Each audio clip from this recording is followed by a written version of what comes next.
तो वला अक़ूलु लकुम इंदी ख़ज़ाइनुल्लाह, मैंने तो कभी भी नहीं कहा कि मेरे पास अल्लाह के ख़ज़ाने हैं। वला आलमुल गैब, मैंने ये भी नहीं कहा कि मैं गैब जानता हूँ, मुझे नहीं पता कल क्या होने वाला है, मेरे पास गैब का इल्म नहीं है। इससे साफ पता चलता है कि पैगम्बर आलिमुल गैब नहीं होते, ना मेरे पास गैब का इल्म है। वला अक़ूलु इन्नी मलक, और ना मैं ये कहता हूँ कि मैं कोई फरिश्ता हूँ, नूर हूँ, ऐसा भी नहीं है, मैं बशर हूँ, खाता हूँ, पीता हूँ। वला अक़ूलु लिल्लज़ीना तज़दरी अयुनुकुम लन युअतियहुमुल्लाहु खैरा, और जिन गरीबों को तुम ताने दे रहे हो, मुशरिकीन ये भी ताने दिया करते थे कि असल में इनको कोई इज्जत देने वाला नहीं है, तो ये बाप के दरबार में इनको इज्जत मिल रही है, तो इस चक्कर में आ रहे हैं, नीयतों पे भी शुबहा करते थे। तो नूह अलैहिस्सलाम ने कहा कि अल्लाहु अअलमु बिमा फी अनफुसिहिम, इनके दिलों में क्या ये कौन जानता है? अल्लाह, मैं दिल का मुकल्लफ नहीं हूं। जी, इससे ये भी रिजल्ट निकला कि अल्लाह ताला का तो ये कीदा है कि जितने अहले ईमान हैं और नबी हैं, इनको ये नहीं पता कि मुनाफिक कौन है बीच में से। और इसलिए अल्लाह ताला हमारा है कि जब तक सूरत नाजिल नहीं होती ना, तो अहले ईमान को नहीं पता चलेगा। और ये मुनाफिक डरते हैं कि कहीं अल्लाह ताला हमारा राज अहले ईमान पर खोल ना दे। तो अल्लाह ने अपना कीदा क्या बताया कि किसी को इल्म गैब नहीं है जब तक कि मैं बता ना दूं। तभी ये बात हो रही है ना कि मुनाफिक डरते हैं कि कोई ऐसी सूरत ना नाजिल हो जाए जिसमें मुनाफिकीन का बता दिया जाए। तो यार, वो अगर लोगों के दिलों के हाल जानते थे इनके बाबे, और ये कहते हैं कि बाबे तो किसी साहबी के घोड़े के कदमों की खाक के बराबर भी नहीं है, तो बाबे तो दिलों का हाल जान रहे हैं। और साहबा के बारे में अल्लाह ताला कह रहा है कि ये साहबा से मुनाफिकीन डरते हैं कि कहीं ऐसी सूरत ना नाजिल हो जाए जहां पे कामुल ईमान साहबा को और अल्लाह के नबी को ये पता चल जाए कि कौन कौन मुनाफिक है, क्योंकि नमाज तो वो भी पढ़ते थे। नबी करीम सल्लल्लाहु अलैहि वसल्लम आलिमुल गैब नहीं है। आप सल्लल्लाहु अलैहि वसल्लम को गैब का इल्म नहीं था। अगर आप सल्लल्लाहु अलैहि वसल्लम को गैब का इल्म होता, आप गैब जानते, तो अपने लिए बहुत सारा खैर जमा कर लेते। जैसा कि अल्लाह खुद प्यारे नबी सल्लल्लाहु अलैहि वसल्लम की ज़बानी कहता है, वलौ कुन्तु अअलमुल गैब लस्तक्तरतु मिनल खैर, अगर मैं गैब जानता तो अपने लिए बहुत सारा खैर जमा कर लेता। लिहाजा हमें अपना अकीदा दुरुस्त करना चाहिए कि नबी पाक सल्लल्लाहु अलैहि वसल्लम को गैब का इल्म नहीं था। इल्म गैब का इनकार कहां से आया, क्यों हुआ, और हमारा आज ये मसला क्यों बना? उसकी वजह यह है कि बाज सलफी और वहाबी और उनकी पैरवी में जमाअते देवबंद, जिनके बाज उलमा ने हुजूर पाक सल्लल्लाहु ताला अलैहि वसल्लम के कुछ इल्म गैब का इनकार किया, उनकी किताबों में मौजूद है।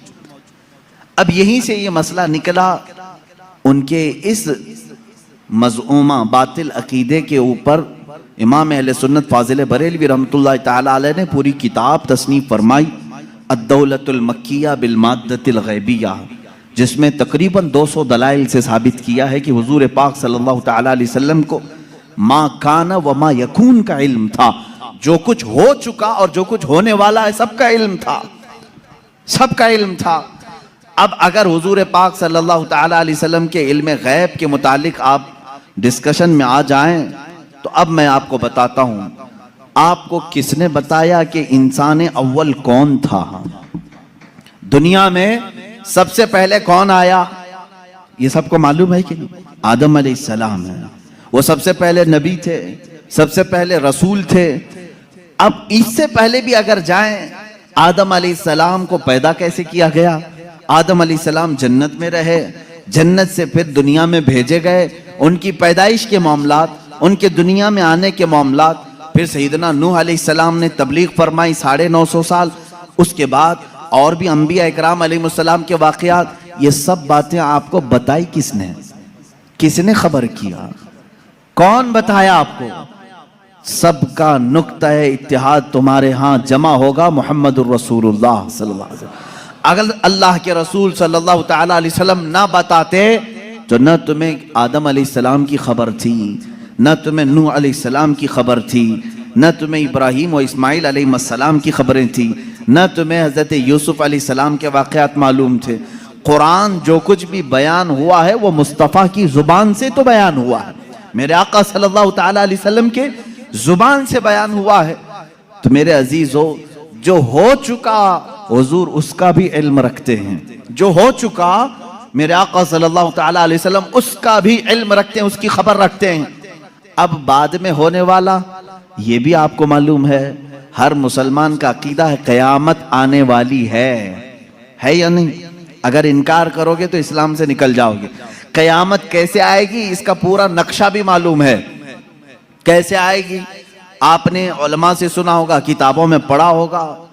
क़यामत के करीब क्या क्या हालात होंगे, निशानियां क्या क्या हैं, ये सब चीजें बताई गई। याजूज माजूज आएंगे, दज्जाल निकलेगा, सूरज पश्चिम से निकलेगा, दाबतुल अर्द आएगा, ये बड़ी बड़ी निशानियां। ईसा अलैहिस्सलाम नाजिल होंगे, इमाम मेहदी का ज़हूर होगा, ये बड़ी बड़ी निशानियां। और उसके बाद एक दिन ऐसा आएगा कि सूर फूंका जाएगा। ये इसराफील अलैहिस्सलाम के हाथ में अभी सूर है, फरिश्ते हैं, और वो बाजे की शक्ल की एक चीज है, उससे आवाज धीरे धीरे निकलेगी और उसके बाद फैलती जाएगी, निहायत तेज हो जाएगी। उसी आवाज के धमाके से पूरी दुनिया का इख्तिताम होगा। फिर सूरज चांद टकरा दिए जाएंगे, तारे फट जाएंगे, जमीन उड़ा दी जाएगी, पहाड़ रूई के गाले की तरह उड़ रहे होंगे। फिर मैदान क़यामत कायम किया जाएगा। क़यामत आएगी, इतना सारा डिटेल ये किसने बताया आपको? ये कौन बताया है? अगर रसूल पाक आने वाली खबरों को नहीं जानते थे तो फिर क़यामत की खबर कभी नहीं देते। इसका मतलब है अल्लाह के नबी सल्लल्लाहु तआला अलैहि वसल्लम आदम अलैहिस्सलाम की पैदाइश से लेकर रोज़े क़यामत तक जो सूर फूंका जाएगा, कायनात की हर चीज से वाकिफ थे, हर चीज से बाखबर थे। हुजूर अकरम सल्लल्लाहु तआला अलैहि वसल्लम का इल्म गैब कितना था, कितना नहीं था, अब इस पर आते हैं हम। इसलिए कि बाज़ उलमा, उनसे हमारा भी डिस्कस हुआ, उन्होंने कहा कि आप खामखा वहाबी और देवबंदी जमाअत से इख्तिलाफ रखते हैं। हम कभी इनकार नहीं करते हुजूर सल्लल्लाहु तआला अलैहि वसल्लम के इल्म गैब का, लेकिन हम ये कहते हैं कि पूरा पूरा इल्म गैब उनके पास नहीं था। हमारा उन्होंने बाज़ाब्ता हमारे साथ ये डिस्कस किया, पूरा इल्म गैब नहीं था। हम हुजूर के थोड़े से इल्म गैब का इनकार नहीं करते, हाँ था रसूल को, लेकिन पूरा नहीं था हर चीज का। मैंने कहा इस पर क्या दलील है आपके पास? उन्होंने कहा बाज मकामात पर हुजूर ने कहा है मुझे मालूम नहीं। बहुत सारे ऐसे मकामात हैं, वाकया हो गया, हुजूर को उसकी खबर नहीं रही। इसका मतलब है हुजूर को पूरे इल्म गैब का पूरा इल्म गैब नहीं था, थोड़ा सा तो था, हम इसका इकरार करते हैं। मेरे अजीजों, जवाब सिर्फ इतना ही है कि चलो मियाँ, हम और आप बैठते हैं, हम ये लिखते हैं कि हुजूर का क्या क्या इल्म गैब था, और आप ये लिखो कि हुजूर को किस किस चीज का नहीं था। मुबारक हो तुम्हें, तुम हुजूर के इल्म गैब की नफी पर लिखते जाओ, और हम हुजूर के इल्म गैब के इस बात पर लिखते जाएंगे कि अल्लाह के नबी सल्लल्लाहु तआला अलैहि वसल्लम को किन किन चीजों की खबर थी और तुम किन किन चीजों की नहीं थी, इस पे लिखो।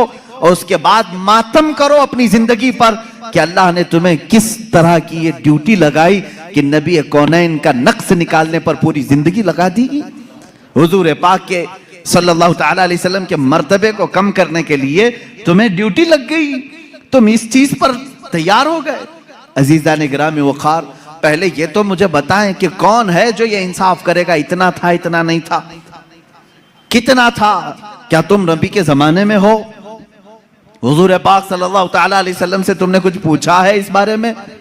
चलो, अगर 100 चीजों का इल्म था हुजूर सल्लल्लाहु तआला, या इल्म गैब अगर 100 को कहते हैं तो तुम बताओ हुजूर के पास 70 था कि 75 था कि 80 था कि 82 था?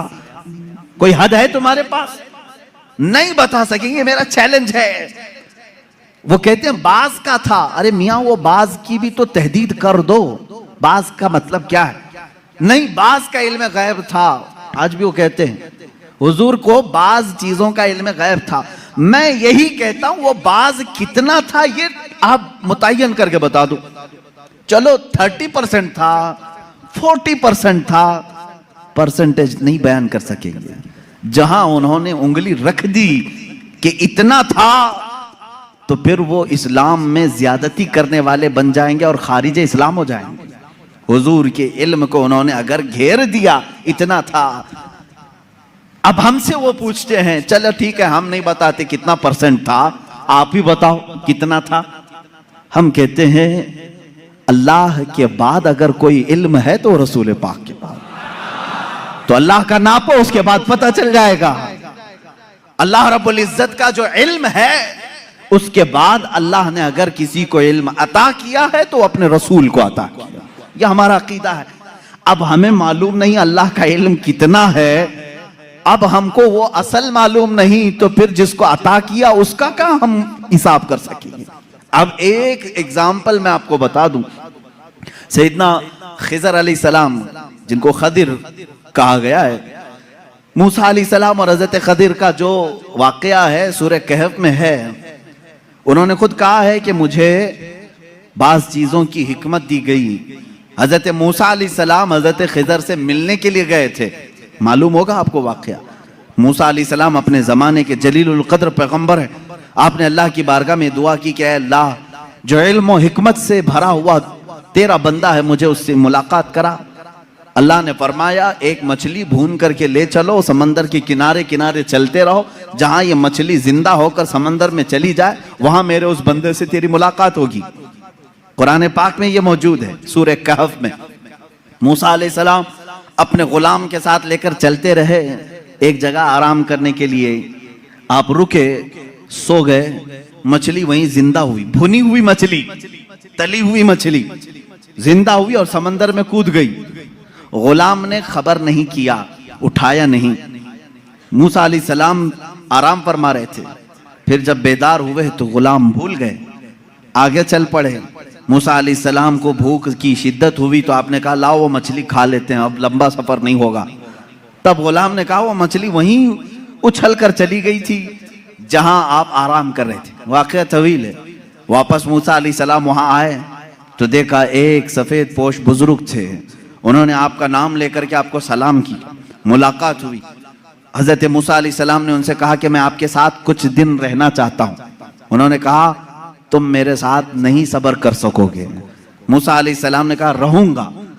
उन्होंने एक शर्त रखी, मैं जो भी काम करूं उस पर पूछना मत कि ऐसा क्यों किया। मूसा अलैहिस्सलाम इस पर पाबंदी के साथ चलते रहे। 3 वाकयात कुरान में बयान किए गए। कश्ती पर बैठे और वो कश्ती वाला फ्री में बिठाया दोनों को, मूसा अलैहिस्सलाम और हजरत खिजर को। आप हजरत खिजर उसकी कश्ती को फाड़ने लगे। मूसा अलैहिस्सलाम ने कहा कि ये फ्री में बिठाया है, उसकी कश्ती को आप फाड़ रहे हैं। उन्होंने जलाल का इजहार किया, कहा मैंने कहा था आप मेरे किसी काम पर ना सवाल करें, आपने कहा आइंदा नहीं किया जाएगा। कश्ती से उतरे, एक मकाम पर गए, एक गांव में कुछ बच्चे खेल रहे थे, उसमें खूबसूरत बच्चा था, उसको पकड़ करके उन्होंने मार दिया हजरत खिजर ने। मूसा अलैहिस्सलाम ने फिर पूछा क्या आपको यही बच्चा मिला था, इसको आपने मार दिया? उन्होंने फिर कहा, आपने फिर पूछा। उन्होंने कहा मूसा अलैहिस्सलाम ने आखिरी एक मौका और, एक गांव पहुंचे, गांव वालों से कहा हमको मेहमान बना लो। गांव वालों ने इनकार कर दिया, हम दोनों को मेहमान नहीं रखेंगे और ना खाना खिलाएंगे। वो वहां से निकले, उस गांव की एक दीवार गिर रही थी। मूसा अलैहिस्सलाम से हजरत खिजर ने कहा चलो दोनों मिलकर के दीवार को सीधी करते हैं। मूसा अलैहिस्सलाम ने कहा एक तो गांव वालों ने खाना भी नहीं खिलाया, मेहमान भी नहीं बनाया, इनकी दीवार को हम क्यों सही करें, और आपने ऐसा क्यों किया? हजरत खिजर ने कहा अब यहाँ से तुम्हारा और हमारे जुदाई का रास्ता, हादा फिराकु बैनी व बैनक सउनब्बिउका बितअवील मा लम तस्तति अलैहि सबरा। कुरान कहता है अब खिजर अलैहिस्सलाम ने कहा जिस पर आपको सबर नहीं हुआ उनमें से हर एक की मैं हिकमत बताता हूँ, इसके पीछे छुपा हुआ गैब का इल्म क्या था। ये कौन कह रहा है? सैयदना खिजर अलैहिस्सलाम। इसके पीछे छुपे हुए राज क्या थे? वो कश्ती जिसमें हम बैठे थे, मैंने इसलिए फाड़ा कि किनारे एक बादशाह जालिम जो अच्छी कश्तियों को देख करके गसब कर लेता था, लूट लेता था, मैंने उस पर एहसान करके थोड़ा सा ऐब लगा दिया ताकि इस मजदूर की कश्ती को बादशाह हड़प ना ले, गसब ना कर ले। ये इसके अंदर छुपा हुआ गैब था, गैब का इल्म था। मूसा अलैहिस्सलाम को दूसरे वाक़ये की खबर उन्होंने दी। वो बच्चे के मुतालिक मुझे अल्लाह की तरफ से ये इल्म था कि वो बड़ा होकर के अपने माँ बाप को भी मारेगा और कातिल बल्कि वो काफिर बना डालेगा, इसलिए मैंने उसको मार दिया ताकि इसके वालिदैन महफूज रहें, ईमान की हालत में रहें। तीसरे, उस दीवार को हमने जो सही किया वो दर हकीकत 2 यतीमों की थी, उनके बाप ने उस दीवार के पीछे खजाना दफन किया है, अगर ये गिर जाती तो गांव वाले हड़प ले जाते। मैंने उन यतीमों की हिफाजत के लिए दीवार को सही किया। ये 3 गैब की खबरें बताते हैं हजरत खिजर। उसके बाद जो बात है, खिजर, सैयदना खिजर, इनके मुतालिक खुद इख्तिलाफ है कि ये नबी थे कि वली थे। नबी थे कि वली थे? बाज उलमा ने कहा बनी इसराइल के नबी थे, बाज उलमा ने कहा नहीं वो अपने वक्त के वली थे। बहरहाल अल्लाह ने उनको इल्म और हिकमत अता किया था। अब आओ मैं आपको बताता हूं कितना दिया था। अब यही बात चल रही ना, कितना दिया था, इतना कि उतना। हजरत मूसा अलैहिस्सलाम ने हजरत खज़र से पूछा कि आपको कितना इल्म गैब मिला? वो समंदर के सफर पर थे। समंदर को तो जानते हैं आप, इसका किनारा कौन देखा है? इधर शुरू हुआ कि उधर खत्म हुआ, मालूम ही नहीं पड़ता।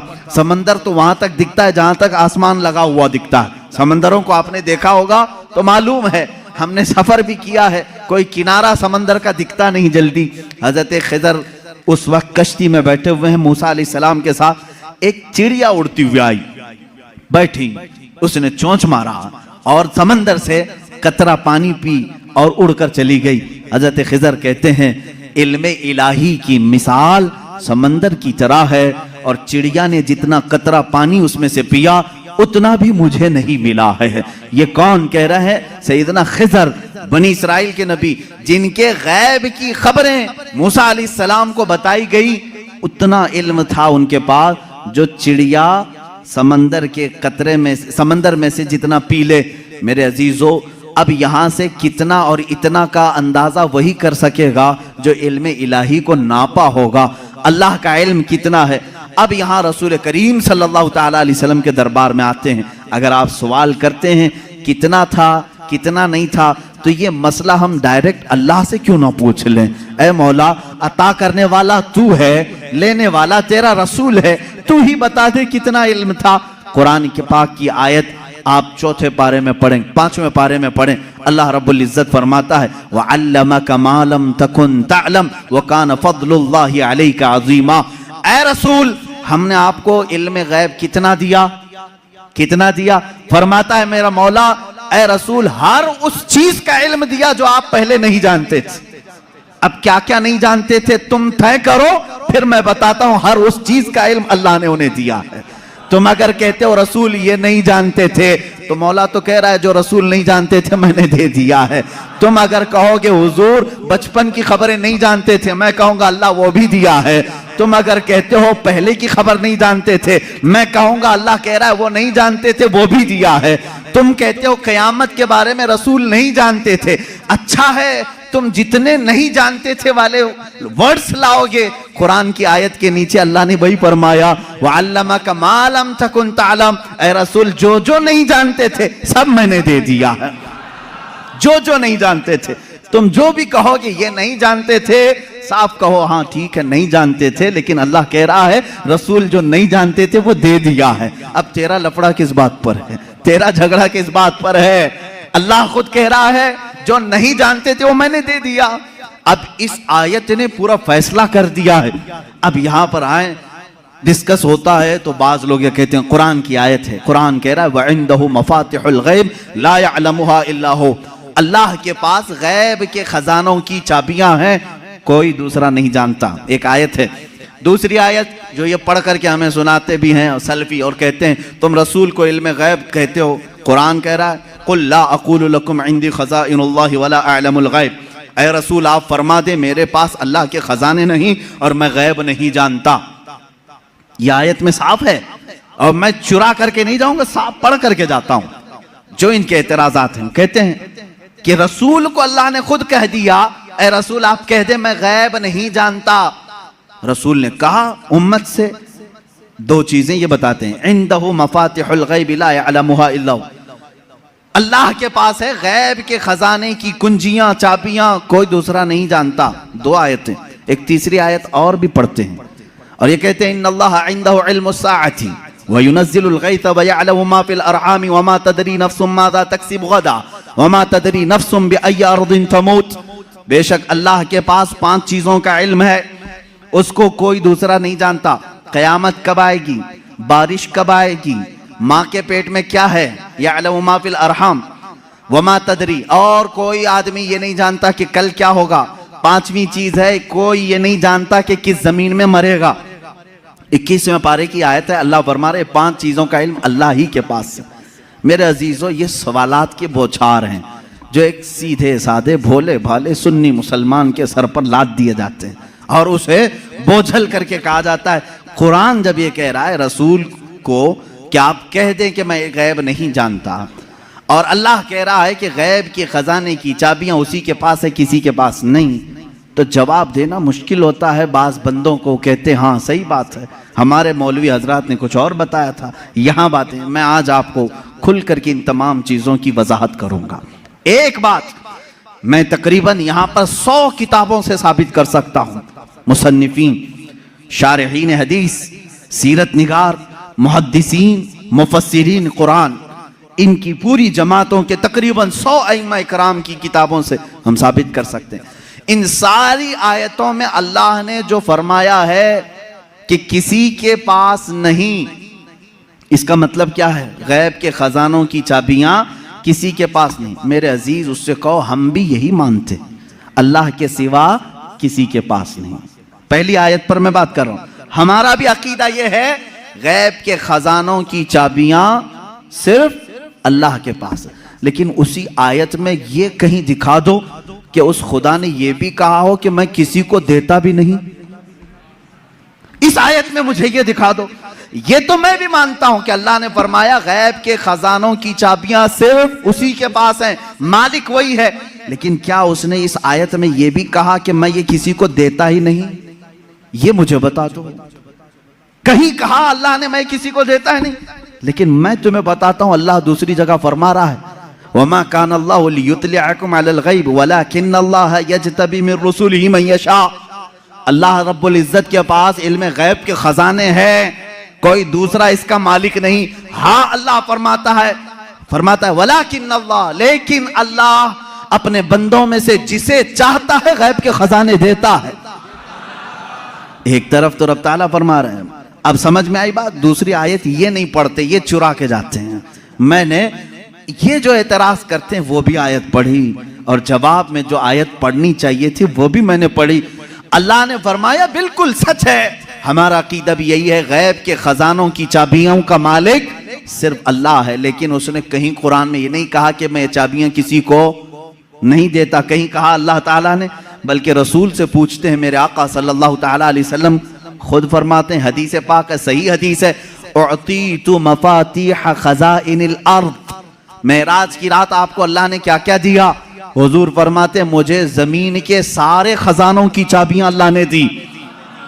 रब है मोती ये है कासिम, रिज़्क़ उसका है खिलाते ये हैं। टेंशन तीसरे को क्यों है? तकलीफ तीसरे को क्यों है? अल्लाह फरमा रहा है देना चाहे वो अपने बंदों में से जिसको चाहे दे दे। एक आयत ये है। अब दूसरी बात, आप ऐ रसूल फरमा दें कि मैं गैब नहीं जानता। एक आयत ये भी पढ़ करके बता। देखो 7वें पारे में है, अल्लाह ने फरमाया ऐ रसूल आप कह दें मैं गैब नहीं जानता। इसका मतलब क्या है? जब रसूल खुद फरमा रहे हैं मैं गैब नहीं जानता। अजीज़ान गिरामी वक़ार, हर आयत का पस मंज़र देखना होगा कि आयत क्यों नाजिल हुई, किस मकाम पर नाजिल हुई। अजीज़ान गिरामी वक़ार, रसूल करीम सल्लल्लाहु ताला अलैहि वसल्लम के लिए कोई ये अकीदा न गढ़ ले कि जैसे खुदा का इल्म है वैसे रसूल का भी इल्म है। ये शिर्क हो जाएगा। किसी सुन्नी का ये अकीदा है? क्या आप रसूल को खुदा के बराबर समझते हैं? रसूल का इल्म खुदा के इल्म के बराबर है? नहीं। अल्लाह का इल्म उसका अपना जाती इल्म है, और रसूल का जो इल्म है वो अता किया हुआ है। खुदा को किसी ने अता किया, लेकिन रसूल को अल्लाह ने अता किया है। अब यहां पर अल्लाह ने जो रसूल से फरमाया ऐ रसूल आप कहते मैं गैब नहीं जानता, इसका मतलब वैसा गैब जो अल्लाह का है वो मैं नहीं जानता। हाँ, वो सब जानता हूं जो अल्लाह ने मुझे दिया है। बात समझ में आ गई? ये दूसरी आयत हो गई। तीसरी आयत, जो 5 चीजों का इल्म अल्लाह के पास है, वो कौन कौन सी 5 चीजें मैंने बता दिया। कयामत कब आएगी, माँ के पेट में क्या है, बारिश कब आएगी, कौन कहाँ मरेगा, और कल क्या होने वाला है। ये 5 चीजें 21वें पारे में अल्लाह ने फरमाया। ये बहुत सारे लोग एतराज के तौर पर इसी आयत को पेश करते हैं, कहते हैं देखो रसूल को अल्लाह ने इन चीजों से भी दूर रखा था, ये 5 चीजों की खबरें नहीं। जबकि आप हदीसें पढ़ें तो ये 5 चीजों की खबरें हुजूर ने दी हैं। कुरान कह रहा है इसका इल्म किसी के पास नहीं, और रसूल यहां खबरें दे रहे हैं। एक टुकड़ा उसमें से मैं बता दूं, एक टुकड़ा अल्लाह के नबी सल्लल्लाहु ताला अलैहि वसल्लम की हदीस की तरफ मैं ले जाऊंगा। कुरान की आयत का एक टुकड़ा, कौन कहां मरेगा ये नहीं जानता कोई। वमा तदरी नफ्सुम बिअय्यि अर्दिन तमूत, लेकिन जंगे बद्र का मौका है, दूसरे दिन जंग होने वाली है। रात के वक्त मेरे आका सल्लल्लाहु अलैहि वसल्लम अपने हाथ में छड़ी लेकर के चल रहे हैं। मुस्लिम शरीफ की हदीस है, सही मुस्लिम शरीफ की हदीस। हुजूर सल्लल्लाहु ताला अलैहि वसल्लम अपने हाथ में लकड़ी लेकर मैदान में आए। अपने सहाबा को हौसला दिलाना था कि तुम घबराओ मत, कल क्या होने वाला है मैं बताता हूं। कुरान कह रहा है कल क्या होने वाला है वो किसी को नहीं मालूम। और रसूल कह क्या टकराव है क्या रसूल में और कुरान में? मैं इसको बताऊंगा मेरे अजीजों जवाब के जरिए से। कोई टकराव नहीं, टकराव तो इनके पेट में। यहां हुजूर पाक सल्लल्लाहु ताला अलैहि वसल्लम ने अपनी लकड़ी उठाई और सहाबा से कहा इधर हटो, एक गोल लकीर खींची और फरमाया देखना कल जंग खत्म होने के बाद अबू जहल यहां मरेगा, अबू जहल गिर करके यहीं मरा होगा।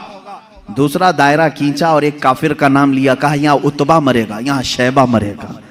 कुरान कह रहा है कौन कहां मरेगा ये किसी को नहीं मालूम, और रसूल लकीर खींच करके बता रहे हैं अबू जहल यहां मरेगा। अब जिस सहाबी ने ये हदीस रिवायत की है, आप हदीस के आगे के अल्फाज पढ़ें, इनकार की गुंजाइश उनके पास भी नहीं, इसलिए कि मुस्लिम शरीफ की हदीस है, मुस्लिम शरीफ की हदीस है जो बुखारी का दर्जा भी रखती है बाज मकामात पर। मेरे अजीजों साहबी कहते हैं जंग हुई, खत्म हुई, दूसरे दिन हम फतह का जश्न मना रहे थे, लेकिन मैदान में जब काफिरों की लाशें घसीटने के लिए आए तो हमने देखा रसूल पाक सल्लल्लाहु अलैहि वसल्लम ने जो दायरा खींचा था जिसके नाम का, वो एक बाल बराबर भी बाहर नहीं गिरा था, वही गिर। अबू जहल के लिए जो पिंजरा बनाया गया था उसी में मरा है। उतबा और शैबा के लिए जो डेडलाइन खींची गई थी वही उनका डेड हुआ है, आखिरी वही खत्म हुए हैं। मेरे अजीजों कुरान कह रहा है कल क्या होने वाला है ये किसी को नहीं मालूम। रसूल ने एक दिन पहले जंग कल कैसे होने वाली वो बता दिया। दूसरी चीज कुरान कह रहा है कौन कहां मरेगा ये नहीं मालूम, रसूल तो जमीन खींच करके बता रहे हैं। दो चीजें तो यहां हो गई, मां के पेट में क्या है ये भी कोई नहीं जानता। तुम रसूल की बात आते हो तो यहां कहते हो देखो रसूल, कुरान कह रहा है मां के पेट में क्या है वो नहीं जानता। तुम तो डॉक्टरों के बारे में भी इतना इल्म रखते हो कि सोनोग्राफी से बता देते हैं लड़का है कि लड़की है। आज के जदीद इल्म में इसका तो इनकार नहीं है। अब ये कुरान की आयत जिस चीज को मना कर रही है कोई नहीं जानता, इसका मतलब क्या है, इसका मतलब क्या है? अब बारिश का मसला है, बारिश कब होगी ये किसी को नहीं मालूम, बारिश कब होगी ये किसी को नहीं मालूम। लेकिन बारगाह मुस्तफ़ा सल्लल्लाहु अलैहि वसल्लम में एक साहबी हाजिर हुए, कहा कि आका कहत पड़ गया है, बकरियां सूख रही हैं, जानवर मरने के करीब में, बारिश नहीं है, कब आएगी?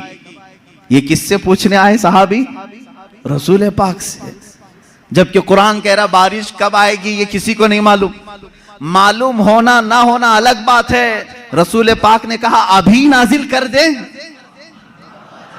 हुजूर पाक सल्लल्लाहु ताला अलैहि वसल्लम को अल्लाह ने इतना इख्तियार अता किया कि आपने हाथ उठाया और कहा ए मौला हमारे कहत साली को दूर कर दे, बारिश बरसा।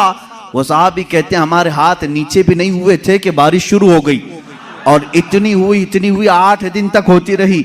दोबारा वो आए वही साहबी, उन्होंने कहा आका अब पानी भर गया है और घरों में आ रहा है, आप इतना कह दें कि अब बारिश मदीने में नहीं दूर बरसे। हुजूर ने फिर हाथ उठाया और कहा अल्लाहुम्मा हवालैना ला अलैना, ऐ अल्लाह हमारे इर्द गिर्द बरसा, अब हमारे लिए काफी है। वो साहबी कहते हैं मदीने के ऊपर से बादल छट गया, यहां सूखा रहा, आसपास बारिश बरसती रही। तुम तो इनकार कर रहे हो कि रसूल को कब बारिश आएगी ये नहीं मालूम। हदीस तो बता रही है रसूल जब चाहे आ जाए, जब चाहे आ जाए। अब आयत का क्या मतलब है? आयत में जो इनकार है और हदीस में भी है, हुजूर ने फरमाया 5 चीजों का इल्म किसी को नहीं। यहां यही जवाब मैं दूंगा, ऐ मेरे अजीज अल्लाह ने ये सच फरमाया कि ये 5 चीजों का इल्म अल्लाह ही के पास है, लेकिन पूरी आयत में अल्लाह ने ये कहीं नहीं फरमाया ये मैं किसी को दूंगा भी नहीं। अल्लाह ने फरमाया ये 5 चीजों का इल्म मैं किसी को देता भी नहीं, बल्कि अल्लाह जिसे चाहे इन 5 चीजों से खबरदार करे। जब आम बंदों को अल्लाह इन 5 चीजों से खबर कर सकता है तो अपने गैब बताने वाले रसूल को क्या ये 5 चीजों का इल्म नहीं दिया जाएगा? बेशक मेरे आका सल्लल्लाहु ताला अलैहि वसल्लम को खबरें थी। अब आओ अहादीस की रोशनी में कौन कौन सी चीज़ें सहाबा ने महसूस की हैं। जंगे बद्र के कैदी जो थे, वो जो कैद हुए थे 70 लोग थे, उनके बारे में मशवरा हो रहा था। बहुत सारी चीज़ें हैं गैब की खबरों में, मशवरा हो रहा था कि क्या किया जाए। बाज़ ने कहा इनको मार डालें, जला दें, बहुत इन्होंने सताया है मुसलमानों को। लेकिन हज़रत अबू बकर सिद्दीक़ रज़ियल्लाहु ताला अन्हु के मशवरे पर अमल हुआ। उन्होंने कहा इनसे फिदिया लेकर के छोड़ दिया जाए। हुज़ूर पाक सल्लल्लाहु ताला अलैहि वसल्लम हर एक कैदी को बारी बारी बुला रहे थे कि तुम्हारे पास जो है वो ले आओ, माल दो और आज़ाद हो जाओ, क्योंकि उन्होंने तलवार उठाई थी।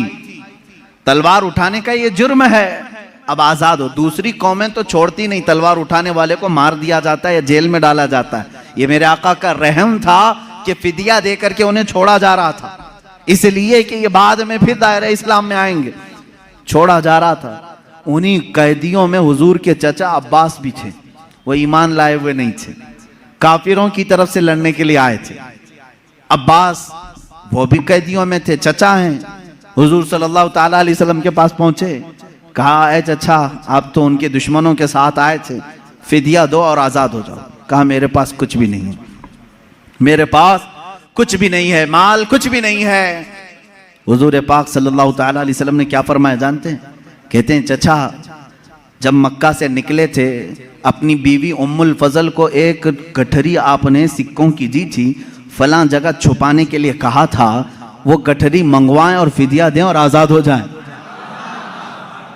अल्लाह अकबर। हज़रत अब्बास कहते हैं ये राज था मेरा और मेरी बीवी का, ये मोहम्मद अरबी सल्लल्लाहु अलैहि वसल्लम जंग के मैदान में बता रहे हैं। चचा आप घर से निकलते वक्त जो पैसों की थैली अपनी बीवी को सुपुर्द करके आए थे और कहा था फलां जगह छुपा के रखना, किसी को बताना मत, हुजूर ये तक बता रहे हैं। हज़रत अब्बास ने कहा मैं फिदिया तो लाऊंगा लेकिन पहले कलमे तैयबा भी पढ़ लूंगा। दायरा इस्लाम में आई हज़रत अब्बास रज़ियल्लाहु ताला अन्हु हुजूर सल्लल्लाहु ताला अलैहि वसल्लम पर ईमान लाए। मेरे अजीज़ों, उनका तो ये अकीदा था कि रसूल हमारे घरों में छुपी हुई चीज़ों को भी जानते।